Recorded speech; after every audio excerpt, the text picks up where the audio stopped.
네, 안녕하세요.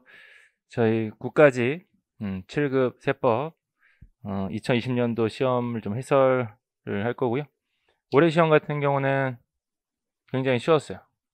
그래서 평소 난이도보다도 더 쉽게 나왔기 때문에 어느 정도 공부를 했던 수험생들이라면 대부분 90점 정도는 받을 수 있고 95점에서 100점도 충분히 나올 수 있는 시험이었다라고 판단이 되고요.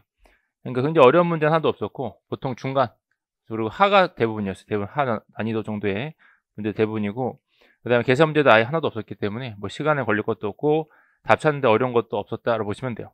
그래서 하나, 두 개 정도 틀렸으면 적당할 거고 근데 그 이상 틀리면 좀 많이 틀렸다라고 보시면 돼요. 그래서 해설할 것도 이제 보시면 거의 중요한 거 출제했기 때문에 그리고 답도 찾는데 어려움이 별로 없었어요. 그래서 간단하게 좀 해설을 하고 정리할 건데 1번부터 보시면은 국세현법상의 징수권 소멸시효 기산일에 대한 설명으로 옳지 않은 것은 1번 보시면 과표나 세액을 정부가 결정, 경정 또는 수시부가 결정하는 경우에 납세고자 하는 세액에 대해서 그 법정 신고 납부 기한 다음 날부터 기산하겠다. 지금 고지한 세액이잖아요. 정부가 고지했으니까 그럼 고지에 따른 납부 기한이 다음 날부터 내는 거죠. 그래서 이건 가장 기본적인 사항이라서 그거 틀린 거 바로 찾을 수 있고요. 그 다음에 나머지는 한번 읽어보시면 되죠. 얘네들은 뭐 그 소멸시 기산일 같은 경우는 간단한 거니까. 그다음 2번도 보시면 국세연법상 기간과 기한에 대한 설명 옳은 것은 1번 우편으로 과표 신고를 제출하게 되면 신고서가 도달한 날에 신고된 거로 보겠다. 우리 우편으로 하게 되면 보통 원칙은 뭐야? 우편 날짜 도장이 찍힌 날이 되겠죠? 그래서 도달한 날이 아니라 우리 발신주로 가고 있으니까. 그리고 이번에 국세연법 또는 세법에서 규정하고 있는 신고기한 만료일에 국세정보통신망에 따라서 그 가동이 정지가 돼서 전자신고할 수 없다. 그럼 복구된 날이 아니라 복구된 날이 다음 날이죠. 이것도 기본적인 내용이고. 그리고 3번 보시면은 우리가 3일 전에 하면 되는데 10일 전에 신청을 했고 연장을. 근데 통지하지 않게 되면 어떻게 해요? 그냥 10일 되는 날에 승인된 거로 보는 거다. 그래서 3번이 맞는 표현이고. 4번 납세고지서를 송달한 경우에 도달한 날에 이미 납부기한이 지났을 때는 도달한 날을 납부기한으로 하겠다. 저희가 기본적으로 며칠 연장해줘. 14일 무조건 지난 날이 된다 이거죠. 납기 전 징수 사유가 아니었다면 자동 연장이 다 되는 거고. 네, 3번 보시면 징수법에서 공매로 옳지 않은 것은 1번에 국세연법에 따른 심판 청구 절차가 진행 중일 때는 저희가 매각할 수 없죠. 근데 가치가 줄어들 우려가 있으면 매각할 수도 있는 거고. 그래서 줄어들 우려가 있는 경우에는 결정되기 전에도 공매할 수 있다. 그리고 이번에 경매 방법으로 재산을 공매할 때는 경매인을 선정해서 이를 취급하게 할 수 있고 3번 낙찰이 될 가격 입찰을 한 자가 둘 이상일 때는 재공매를 하는 게 아니라 그때는 그러니까 최고가를 쓰니까 2명 이상이라면 추첨으로써 정한다라고 보시면 돼요. 그리고 4번은 공매재산 공유물의 지분일 때는 매각 결정 기일 전까지 공유자가 우선 매수하겠다라고 신고를 할 수 있죠. 그러면은 최고가 나왔을 때 그 공유자한테 결정하게 되고 4번 보시면 부가세 과표로 오른 것은 1번 대손금액 과표에서 공제 안 하죠. 그리고 이번에 연체이자 공과에 포함하는 게 아니라 연체이자도 포함하지 않고 그리고 3번에 통상적 용기나 포장을 해당 사업자에 반환할 것을 조건으로 한 금액은 포함하지 않죠. 왜냐하면 회수 조건이니까 얘들은 포함하지 않고 그 다음에 4번은 장려금을 지급하면은 과표에서 공제하지 않죠. 얘들도. 그래서 과표에서 항상 다뤘던 내용이고 5번 보시면 국세연법의 세무조사권 남용 금지로 옳지 않은 것은 1번에 세무공무원은 부분조사를 실시한 후에 해당 조사에 포함되지 않은 부분은 재조사할 수 있죠. 그리고 이번에 세무공무원은 과세 적부심사가 이유가 있다고 인정돼서 행한 재조사 결정에 따라 조사를 할 때 결정서 주문에 기재가 된 범위의 조사를 넘어서 같은 세목 및 같은 과세에 관해서 재조사를 할 수 있다. 결정서 주문에 기재가 된 범위 내에서 하겠죠.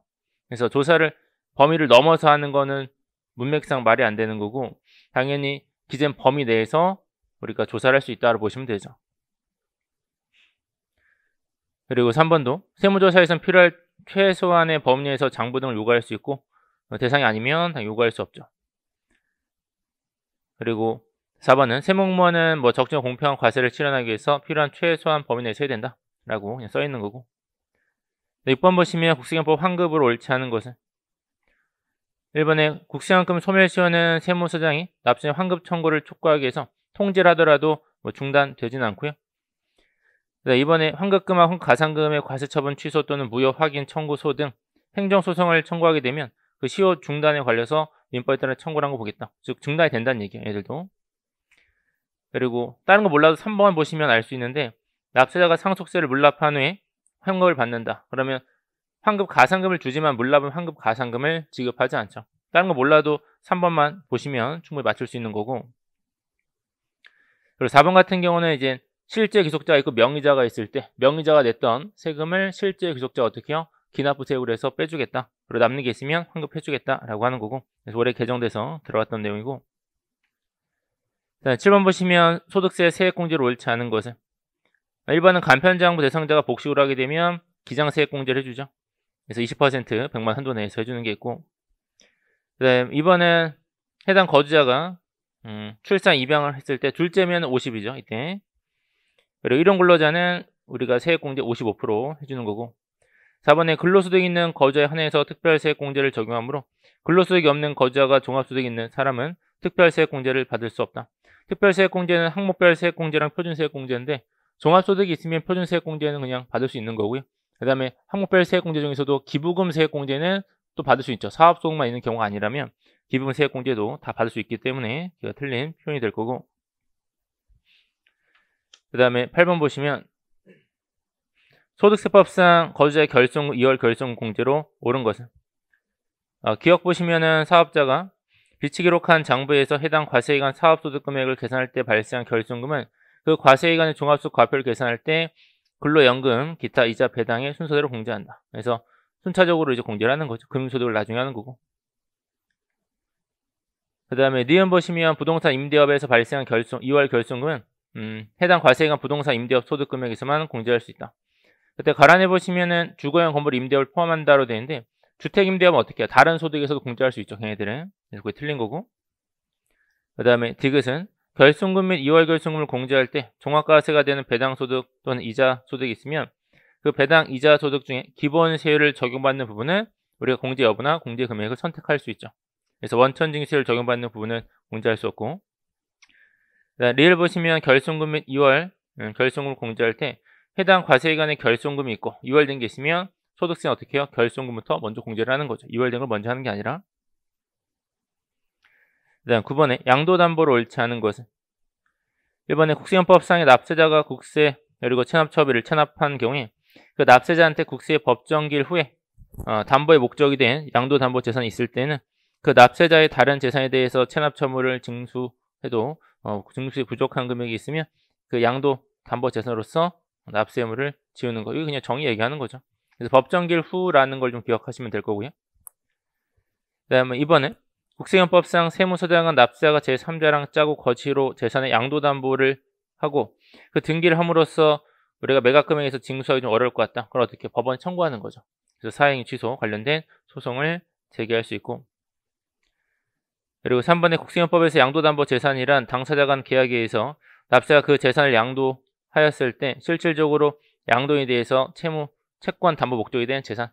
그래서 그냥 정의 얘기하는 거고, 그리고 다른 거 몰라도 4번 보시면 바로 알 수 있는 거죠. 부가세법상 양도담보를 하는 건 당연히 뭐야? 공급이 아니죠. 담보니까. 근데 공급이라 돼 있으니까 그게 바로 틀린 거고. 10번에 법인으로 보는 단체 등에 대한 설명을 옳지 않은 것은 1번에 국세연법에 따른 법인으로 보는 단체는 법인세법상 비영리로 저희가 보고 있고요. 그리고 2번에 소득세법상 법인으로 보는 단체 외 법인의 단체는 저희가 거주자나 비거주자를 볼 건데, 이때 국외투자기구를 국내 원천소의 실질 귀속자를 보는 경우에 그 국외투자기구는 하나의 비거주자로 본다라고 보시면 돼요. 얘들은. 그 다음에 3번은 이제 올해 개정돼서 들어갔던 내용이고 3번이 답인데, 보시면은 첫 번째 끝에 납세 의무로부터 전환 국립대학 법인이 해당 법인의 설립 근거되는 법률에 따른 교육, 연구 활동에 지장이 없는 범위 외에 수익사업을 하게 되면 납세 의무를 적용할 때는 전환 국립대학 법인을 별도의 법인으로 보지 않고 국립대학 법인으로 전환되기 전에 국립학교나 공립학교로 보기다. 그러니까 얘네들은 이제 전환 법인이 되는 건데, 근데 원래는 공립학교였던 비과세라고 얘네들은. 근데 이제 법인이 되면서 과세가 될 수 있는 건데, 근데 본래 목적 사업을 한다면 과세하지 않고요. 다만 별도의 수익 사업을 한다면 그때는 별도의 법인으로 봐서 과세를 하겠다라고 하는 거죠. 즉 비과세하지 않겠다는 얘기예요. 그러니까 수익 사업 등을 하게 되면 그때는 전환 전에 국립학교나 공립학교를 보는 게 아니라 그걸 적용하지 않겠다. 즉 하나의 법인으로 봐서 과세를 한다라고 보시면 되죠. 네, 4번은 당연히 이행은 대표자나 관리인이 하게 될 거고, 그 다음 11번 보시면은 부가가치세에서 부수 재화 용역으로 옳지 않은 것은 1번 보시면 주된 재화 용역 공급의 부수에서 공급되는 것으로 거래 관행이죠. 관행상 되는 거라면 주된 거에 그냥 포함이 되는 거고, 2번도 보시면 주된 재화 용역의 부수에서 대가의 부수가 되는 거예요. 그럼 대가의 부수가 되는 것도 주된 거에 그냥 포함을 시키는 거죠. 그리고 3번은 면세가 되는 재화 용역 공급에 통상적으로 부수가 되는 재화 또는 용역 공급은 그 면세가 되는 재화 용역 공급에 그냥 포함되는 거로 보겠다. 그래서 여기 부수에서 공급되는 거. 그리고 4번 보시면 주된 사업의 이제는 사업의 부수가 돼서 필수 부산물을 저희가 뭐로 봐요? 하나의 공급으로 보는 거죠. 그래서 사업의 부수에서 발생한 일시 우연히 또는 필수 부산물 이런 것들은 하나의 공급으로 들어간다. 그 다음에 12번 보시면 납기전 징수랑 교부 청구의 공통으로 해당되는 것. 공통으로 해당되는 거는 체납처분, 강제집행, 거래정지, 경매 해산이죠. 그러면 이번에 경매가 시작된 때 그게 대상이 되겠죠. 13번은 소득세법상 출자 공동사업자로 옳지 않은 것은 1번에 출자 공동사업자가 있는 공동사업의 경우에 공동사업장을 하나의 거주자로 봐서 공동사업장별로 항상 얘기하는 것, 소득금액은 공동사업장별로 구하게 되고, 이번에 출자 공동사업자 배당 소득 수입 시기는 지급을 받은 날로 한다. 출자 공동사업자는 실제로 뭐예요? 사업이라고 보시면 되죠. 그러면 사업이 끝나야 되니까 과세기간 종료일이 되죠. 걔네들은. 그리고 3번에 출자 공동사업자 배당은 부당해산분이 적용이 되죠. 그래서 필요용비가 있는 소득으로 봐서 사업이기 때문에 실질은 형식상 배당을 한 것뿐이고, 그래서 부당해산 부인을 적용받게 되고, 그리고 4번에 원천징수율은 높죠. 25%를 하고 있다. 그다음 14번 보시면은 법인세법상 입금 계산으로 옳지 않은 것은 1번에 송금에 산입하지 않은 법인세 또는 지방소득세를 환급받게 되면 당연히 입금이 아니죠. 법인세 나갈 때 송금 아니고 받을 때도 입금 아니고. 그리고 2번에 지방세 과호납 환급금에 대한 이자는 저희가 무조건 입금을 보지 않죠. 국세든 뭐 지방세든 환급받는 것에 대한 이자는 다 입금에 들어가지 않고. 3번은 주식 소각으로 인해서 주주인 내국법인 취득하는 금전과 그 밖의 재산가의 합계액이 해당 주식을 취득하기 위해서 사용한 금액을 초과하는 금액은 다른 법인의 주주인 내국법인의 각 사업용 소득금액 계산할 때 다른 법인으로부터 이익을 배당받았던가 잉여금을 분배받을 금액으로 본다. 의제배당 얘기하는 거죠. 감자식 의제배당. 그 다음에 4번은 각 사업용 소득으로 이미 과세가 된 소득을 내국법인의 각 사업 소득금액 계산할 때 입금에 산입하지 않겠다. 이미 과세가 된 소득이니까요. 당연히 과세를 하면 안 되고, 가란해 보시면 법인세법상 다른 법률에 따라 비과세가 되는 것 면제간 소득은 제외된다. 당연히 세법에 따라 법인세법에 따라 비과세가 면제간 소득을 다음에 또 과세하는 말이 안 되죠. 얘들도. 그래서 다 포함을 시키는 거죠. 그래서 그것까지 제외되는 게 아니라 그걸 포함해서 얘기를 하는 거고. 그 다음에 15번 보시면 법인세법상 신고 납부 옳은 것을 모두 고르면 1번 성실신고 확인서를 제출하는 법인이 그럼 한 달 더 주죠. 3개월 아니고 4개월이 될 거고. 그리고 2번 니은에 중소기업에 해당하는 법인 납부할세액 2천만 원인 경우에 1천만 원 초과하는 금액을 납부기 한 전날부터 2개월 이내 분납할 수 있죠. 그래서 분납 가능할 거고. 그리고 2개월로 되죠. 중소기업이니까. 그리고 디귿 보시면 법에 따라 감사인의 감사를 받아야 하는 내국법인이 해당 사업료의 감사가 종결되지 않아서 결산이 확정되지 않았다는 사유로 대통령이 정하는 바에 따라 신고기한 연장을 신청하게 되면 신고기한을 2개월이 아니라 1개월이죠. 1개월 범위에서 연장을 할 수 있고. 그 다음에 리을 보시면은 사업연도 이렇게 6개월 초과는 학교야. 학교는 중간 예납 의무가 없죠. 그래서 중간 예납 의무가 있는 게 아니라 없다. 16번 보시면 심사 침판에 대한 설명을 옳은 것은 기업 보시면 심사 청구가 이유가 있다 인정돼서 행한 제조사 결정에 따른 처분청의 처분에 대한 행정소송은 심사 청구랑 그에 따른 결정을 거치지 않으면 제기할 수 없다. 저희가 제조사 결정이 되게 되면 바로 행정소송을 가도 되고요. 아니면 다시 심사 청구나 심판 청구를 거친 다음에 가도 되는 거죠. 그래서 거치지 않고도 할 수 있는 거고. 그 다음에 니은은 감사원법에 따라서 심사 청구란 처분이나 그 심사 청구에 대한 처분에 대해서 국수연법에 따른 처분의 취소 또는 변경을 청구하던가 필요한 처분을 청구할 수 없다. 당연히 감사원법에 따라서 심사 청구를 했다면 국세금법에 따른 심사나 심판 청구는 또 할 수 없죠. 그리고 디귿 보시면 국세청장은 심사 청구 내용이나 절차가 국세연법 또는 세법에 적합하지 않던가 또는 보정할 수 있다고 인정되면 20일 이내 기한을 정해서 보정을 요구할 수 있고 경미하면 직권으로도 할 수 있죠. 그래서 심판 청구는 상당 기간이지만 심판 청구 대상이 아니니까 여기서는 심사 청구라고 했으니까요. 네, 리을 보시면 심판 청구를 제기한 후에 같은 날에 심사 청구를 제기하게 되면 심사 청구를 기각이 아니라 각하라는 거죠. 형식이 잘못이니까 아예 보지도 않는 각하 결정을 하게 된다.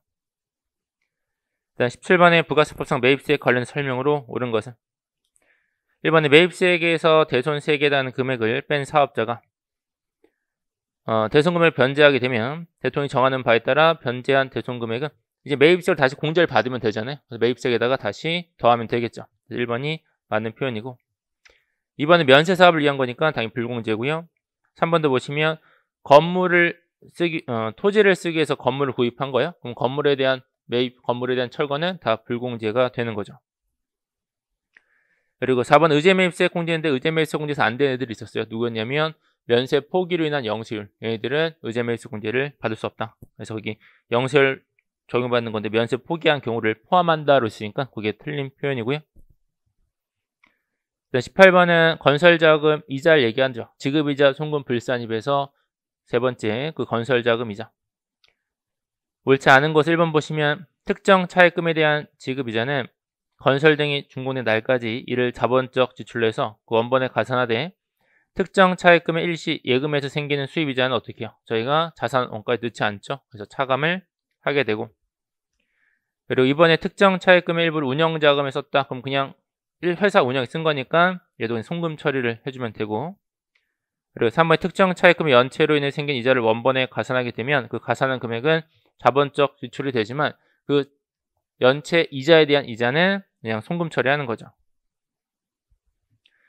그 다음에 4번 보시면 건설자금에 충당한 차액금의 이자에서 특정 차액금에 대한 지급이자를 뺀 금액으로 대통령이 정하는 금액은 이걸 뭘 얘기하는 거냐면 일반 차액금 이자를 얘기하는 거예요.